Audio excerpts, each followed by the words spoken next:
সন্দেশখালী এলেন রাজ্যপাল। এদিন সন্দেশখালী এলেন রাজ্যপাল সিভি আনন্দ বোস ও রাজ্য মহিলা কমিশনের চেয়ারম্যান লীনা গঙ্গোপাধ্যায়। তাদের কাছে ফের একবার ক্ষোভের বহিঃপ্রকাশ ঘটালো গ্রামের মহিলারা। এদিন পথে নেমেছিলেন শুধু মহিলারা, পুরুষদের দেখাই মিলল না পথে। 12:30 নাগাদ রাজ্যপাল ধামাখালী থেকে লঞ্চে করে সন্দেশখালী খেয়াঘাটে নামলেন। এর কিছুক্ষণ আগে থেকে সন্দেশখালী খেয়াঘাটের পাশে গ্রামের মহিলারা জড়ো হয়ে যান বিক্ষিপ্তভাবে।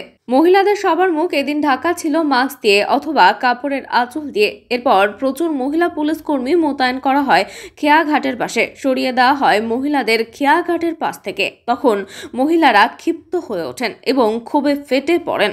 মহিলাদের হাতে এদিন ছিল প্লাকার্ড। মহিলারা উলু ও শঙ্খের ধ্বনি দিয়ে ও ফুলের পাপড়ি ছড়িয়ে রাজ্যপালকে স্বাগত জানান। রাজ্যপাল সন্দেশখালী রাধা রানী হাই স্কুলের পাশে একটি কালী মন্দিরে প্রণাম করে ত্রিমণি দিকে এগিয়ে যান। কয়েকটি জায়গায় মহিলারা দাঁড়িয়েছিলেন রাজ্যপালের কাছে অভিযোগ জানাতে। কোথাও আবার দেখা গেল রাজ্যপাল নিজে গিয়ে বাচ্চাদের হাতে চকলেট তুলে দিলেন। ত্রিমণি বাজারে মহিলাদের অবস্থান বিক্ষোভ পর্যন্ত যান রাজ্যপাল এবং মহিলারা কয়েকজন রাজ্যপালের সাথে কথা বলেন, পা জড়িয়ে ধরে কাঁদতে থাকেন। কেউ রাজ্যপালের গলায় মালা পরিয়ে দিলেন, কেউ বা রাখি হিসেবে লাল সুতো বেঁধে দিলেন। রাজ্যপাল এলাকার মহিলাদের অভিযোগ শোনেন দৌভাষীর সাহায্য নিয়ে। সেই সঙ্গে রাজ্যপাল ফোন নম্বর দেন যোগাযোগ করার জন্য। এরপর লঞ্চে করে ফিরে যান ধামাখালী সরকারি অতিথি নিবাসে। এরপর সাংবাদিকদের মুখোমুখি হয়ে বলেন, আমি এখানে রাজ্যপাল হিসেবে নয়, মহিলাদের ভাই হিসেবে এসেছি। গ্রামবাসীদের সুরক্ষা দেওয়া ভাই হিসেবে আমার দায়িত্ব।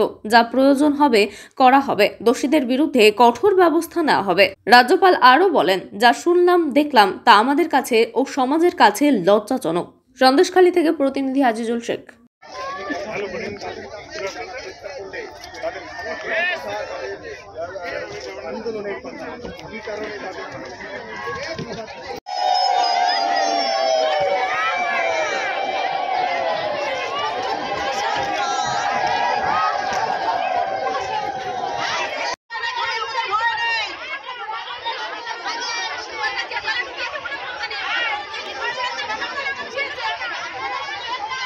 থেকে জনরোষ, থানায় লাঠি এবং ঝাঁটা হাতে আক্রমণ, দফায় দফায় পথ অবরোধ।